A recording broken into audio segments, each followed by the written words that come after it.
Idealism and Materialism, a reflection by H.P. Lovecraft, continued. The human reason is weak in comparison to instinct and emotion, and up to the present, these latter forces, in the guise of theology, have proved the only effective restraint from the disorders of utter license and animalism. The percentage of men civilized and governed by reason is still relatively slight. True, certain religious have claimed exclusive credit. I think it makes more sense to say religions instead of religious. Christianity, for example, claims to have civilized Europeans, whereas, in cold truth, it is Europe which has civilized Christianity. The faith of Christus, adopted for political reasons by the Imperator Constantinus, was forcibly seated in power, whence it naturally assimilated to itself all the characteristics of the Greco-Roman culture of the latter empire, and of the European nations which rose from that empire's ashes, a culture which would have elevated to supreme dignity any religion similarly linked with it. But, despite such excessive claims, it remains fairly clear that some form of religion is at least highly desirable among the uneducated. Without it, they are despondent and turbulent, miserable with unsatisfied and unsatisfiable aspirations, which may yet lead the civilized world to chaos and destruction. The rationalistic idealist neglects this practical consideration and denounces religion in terms of unmeasured scorn because he knows it to be untrue, just as the theist forgets that his faith may be fallacious, though its effects be good. So does the idealist and atheist forget that his doctrine may have no effects, though it be true. Both are governed by emotion rather than reason in their campaign of mutual destruction. Both cling to the primitive ideal of the ought to be.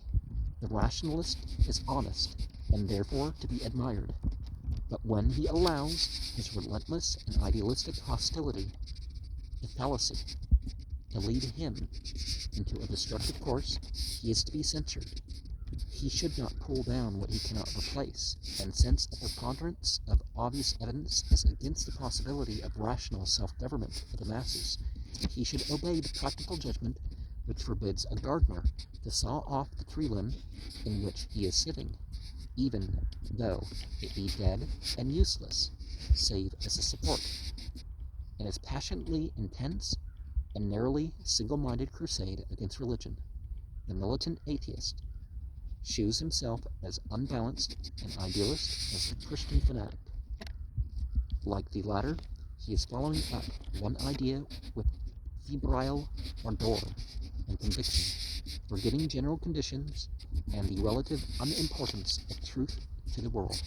Usually he acts in protest against the many undeniable evils of religion, evils which are outweighed by good effects, and which at worst are no graver than the evils inseparable from an atheistical code. It is this crusade against irredeemable evils which stamps the idealist of every kind as childish. Fancy that age-old principles can be improved suddenly, or to fancy that the necessary little hypocrisies and injustices of ordinary life form a pretext for overturning the whole social structure, is in truth puerility of the most pitiful sort. The spectacle of Christians and idealist atheist in mortal combat is indeed grotesque. One thinks of such things as the battles of the frogs and mice, or of the pygmies and the cranes. So many people criticize religion, saying, well, people aren't following the whole thing, so no, it's not a problem with religion, it's people, okay, if they cause a problem by not believing or obeying the whole thing, they're causing a problem because they're doing something outside of that system. The materialist is the only thinker who makes use of the knowledge and experience which ages have brought to the human race. He is the man who, putting aside the instincts and desires which he knows to be animal and primitive, and the fancies and emotions which he knows to be purely subjective, and linked to the recognized delusions of dreams and madness, views the cosmos with a minimum of personal bias as a detached spectator, coming with open mind to a sight about which he claims no previous knowledge. He approaches the universe without prejudices or dogmata, intent not upon planning what should be or of spreading any particular idea throughout the world, but devoted merely to the perception and, as far as possible, the analysis of whatever may exist. He sees the infinity, eternity, purposelessness, and automatic action of creation, and the utter abysmal insignificance of man and the world therein. He sees that the world is but a grain of dust in existence for a moment, and that accordingly all the problems of man are as nothing, mere trifles without relation to the infinite. Just as man himself is unrelated to the infinite, he sees through the feeble fallacy of justice and perceives the absurdity of the doctrine of an immortal personality, when in truth, personality and thought come only from highly organized matter. He recognizes the impossibility of such things as vague, uncorporeal intelligences, gaseous vertebrates, as Haeckel wittily called them. But, while thus disillusioned, he does not fall into the rationalistic idealist's error of condemning as wicked and abnormal all religious and kindred benevolent fancies. Looking beyond the bald facts of atheism, he reconstructs the dawn of the human mind and perceives that its evolution absolutely necessitates a religious and idealistic period, that theism and idealism are perfectly natural, inevitable, and desirable concomitants of primitive thought, are thought without information. That they are still desirable for the many, he accepts as a plain consequence of man's backward and atavistical nature. Actually, it can be shown that man has made but little progress since the dawn of history, save in facilities for physical comfort. What arouses the materialist to conflict is not the existence of idealism, but the extent to which idealists obtrude their illusions upon thinking men in an endeavor to befog the truth. Truth, be it pleasant or unpleasant, is the one object of the materialist quest, for it is the only object worthy of the quest of an enlightened mind. He seeks it not to spread it and wreak happiness, but to satisfy the craving of his intelligence for it, to establish his right to the position of the rational man. When theists or atheistical idealists try to force their childish doctrines down the throat of realistic thinkers, the trouble begins with the humble and unobtrusive church, or the quiet and undemonstrative utopian. The materialist has no quarrel. But when either of these adopts arrogant tactics and seeks to discredit a philosophy which is honest, quiet, and sincere, the eternal enmity of dissimilar thought once more becomes manifest. No manly reasoner will tamely allow himself to be lulled into mental inactivity by the emotional soothing syrup of faith, be it faith in a supernatural goodness or a non-existent perfectibility of humanity. Perhaps it is in the ethical field that materialists clash most decidedly with idealists, and curiously so, since in most cases the difference is one of approach rather than of actual code. Idealists believe in a right and wrong distinct from nature, and therefore invent something they call sin, building up a highly artificial system of mythology around it. They measure man's acts not by the standard of practical value in promoting the comfort and smooth existence of the race, but by imaginary ideals of their own construction. That materialist should not believe in this mythical system of ideals enrages idealists vastly.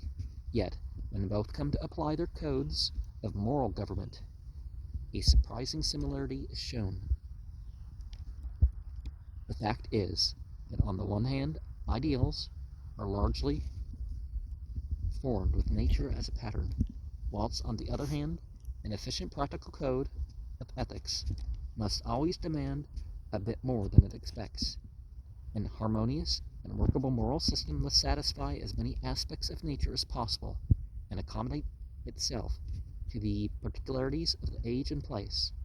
Where an idealistic code is well-grounded, the materialist leaves it unaltered as a matter of sound common sense.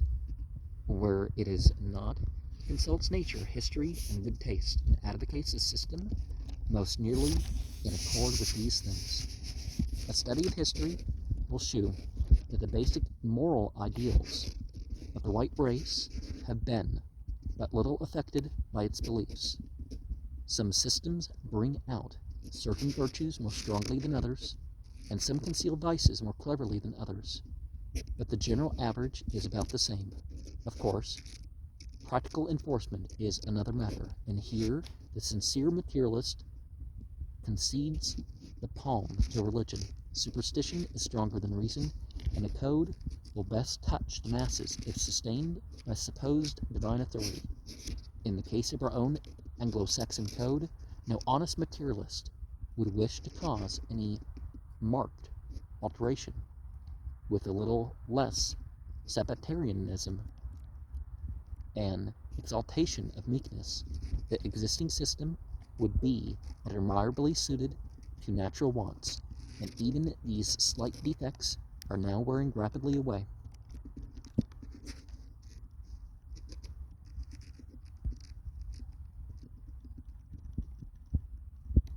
If, at the present time, we complain at the tendency of the Church to assume a position of ostentatious moral guardianship, it is because we perceive the signs of its decay and wish to preserve its ethical legacy as best we can in a rationalistic manner.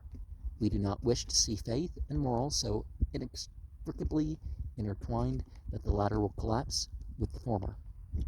And by the study of history line, well, as he said before, Europe, more civilized Christianity, and the ethics of the European, more, again, stayed stronger in European behavior than the teachings of the Bible. As much as people try to say we're a Christian country in this country or whatever. Beyond the sphere of simple conduct lies the question of one's attitude toward life as a whole. That the philosophy of materialism is pessimistic, none can deny, but much may be said in favor of a calm, courageous facing of the infinite by the resigned, disillusioned, unhoping, unemotional atom, as contrasted with the feverish, pathological struggle and agony of the Christian mind, coping desperately with the mythical shadows and problems it has invented, and agitated by emotions which idealism has overstimulated instead of repressing as emotions should be repressed. The materialist has nothing to lose, the idealist is eternally suffering the pangs of disillusionment, and even the boasted theological peace that passeth all understanding is a weak, hollow thing as compared with the virtuous materialist's pride in an unshackled mind and an unsullied honor. If idealism really lived up to its promises, conditions might be otherwise, but no fallacy can wholly envelop the human mind, and there are tolerable moments when even the unprepared intellect of the idealist is brought face to face with the truth about the cosmos and the lack of divine justice, purpose, and destiny. Idealism, as we know it today, bases itself on the false premises that emotion forms under certain conditions a perfect substitute for reason. In imparting positive knowledge, Mr. Dryden expressed this sentiment with great vividness at the beginning of his Religio Laici. And as those nightly tapers disappear, when day's bright lord ascends our hemisphere, so pale grows reason at religion's sight, so dies and so dissolves in supernatural light. Religious persons will assure you that they know their faith to be true by means of sensations and intuitions too deep to be expressed. The materialist cannot but smile at this readiness to accept hallucinations as evidence. Well, there's a difference between faith and knowledge. And faith has some reason, but it's not sufficient to convince everyone. Those who make these assurances forget that other religions have undergone the same emotional experiences and are equally certain that their respective faiths are the only true faiths, and they forget that many a man in Bedlam has the certain belief that he is Alexander, Caesar, or Napoleon. The subjective is always vague, variable, and visionary. It is based on false mental images, like those of dreams, and can easily be proved to have no weight whatsoever in imparting facts or distinguishing truth from error. The writer can cite a subjective childhood fancy of his own which illustrates the false position of the intuitive theist.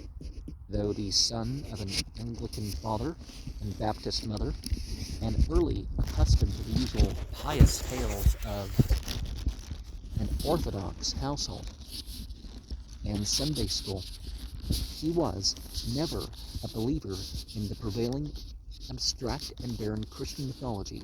Instead, he was a devotee of fairy tales and the Arabian Nights entertainments, none of which he believed, but which seemed to him fully as true as the Bible tales, and much more attractive. Then, at an age not much above 6, he stumbled on the legends of Greece and became a sincere and enthusiastic classical pagan. I don't want to call people pagan and heathen, except for material culture reasons, because any monotheist was called a pagan until 1967 by the Catholic Church, so unlearned in science and reading all the Greco-Roman lore at hand, he was, until the age of 8, a rapt devotee of the old gods, billing offers to Pan and Apollo, Athena and Artemis, and benignant Saturnus, who ruled the world in the Golden Age.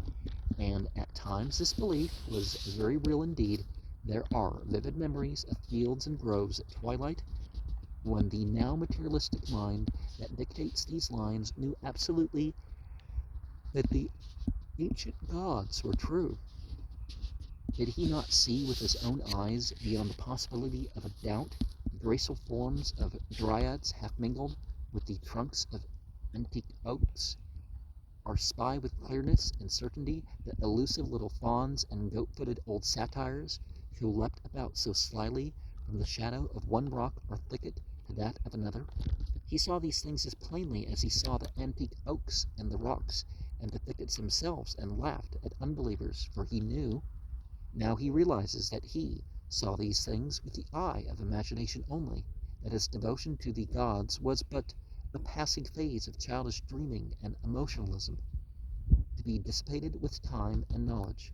But he has, today, every jot of evidence for Greco-Roman paganism that any Christian has for Christianity, any Jew for Judaism, any Muslim for Islam, or any lodge for spiritualism.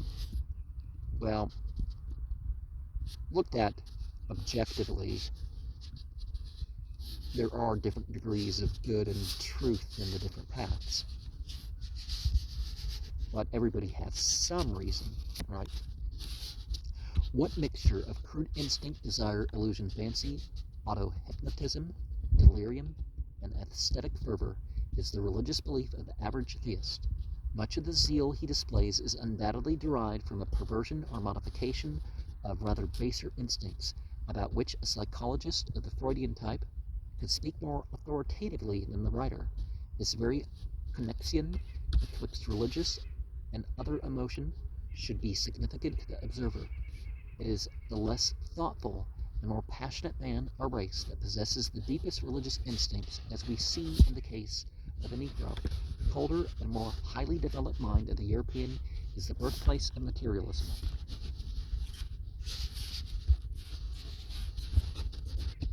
I don't think it matters racially, but Idealism and materialism, illusion and truth, together they will go down into the darkness when men shall have ceased to be, when beneath the last flickering beams of a dying sun shall perish utterly the last vestige of organic life on our tiny grain of cosmic dust, and upon the black planets that reel devilishly about a black sun shall be the name of man be forgotten, nor shall the stars sing his fame as they pierce the ether with cruel needles of pale light. But who shall be so heedless of analogy as to say that men are things having faculties like men? Do not dwell on uncounted myriads of unseen planets that whirl about the far stars, greater or lesser than our own. Their minds may be, probably some worlds hold duller creatures, whilst some hold beings, whom we would call gods for their wisdom. But be their inhabitants greater or lesser than we, none can doubt that on every world where thought exists, there exist also the systems of idealism and materialism, eternality and unalterably opposed. Oh, eternally and unalterably opposed.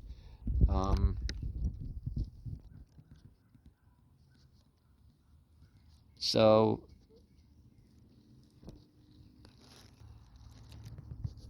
it's possible there's some Baha'i influence behind this.